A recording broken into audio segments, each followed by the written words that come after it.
মার্কিন president Donald Trump Greenland দখল বা অধিগ্রহণ পরিকল্পনার বিরোধিতা করা দেশগুলোর উপর নতুন করে শুল্ক আরোপের হুমকি দিয়েছেন। হোয়াইট হাউসে এক বৈঠকে তিনি বলেন, যারা গ্রিনল্যান্ড নিয়ে আমার সাথে একমত হবেন না তাদের উপরে শুল্ক বসাতে পারি।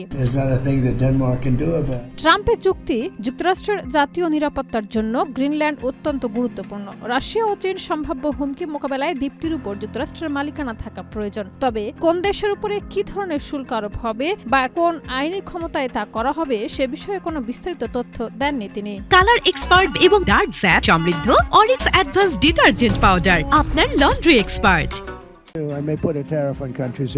ডেনমার্ক ও গ্রিনল্যান্ডের কর্তৃপক্ষ এই পরিকল্পনার বিরোধিতা করেছে। যুক্তরাষ্ট্রের ভেতরেও এ নিয়ে সংশয় রয়েছে। ট্রাম্পের বক্তব্যের সময়ই কংগ্রেসের একটি দ্বিদলীয় প্রতিনিধি দল গ্রিনল্যান্ড সফরে যান। তারা গ্রিনল্যান্ডের সংসদ সদস্য ও ডেনমার্কের প্রধানমন্ত্রী মেটে ফ্রেডরিকসনের সঙ্গে বৈঠক করেন। ডেমোক্র্যাট সিনেটর ক্রিস কুনস বলেন, আমরা স্থানীয় মানুষের মতামত শুনে তা ওয়াশিংটনে পৌঁছে দেব।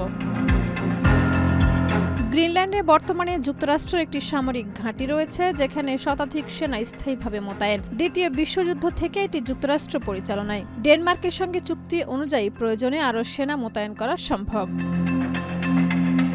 ডেনমার্ক সতর্ক করেছে, ন্যাটোর কোনো সদস্য দেশের বিরুদ্ধে সামরিক শক্তি প্রয়োগ করলে জোটের ভিত্তি ভেঙে পড়বে। ইতিমধ্যেই France, Germany, Sweden, Norway, Finland, Netherlands ও যুক্তরাজ্য সীমিত সংখ্যক সেনা পাঠিয়ে ডেনমার্কের পাশে দাঁড়িয়েছে। Shahida Rubi, my TV.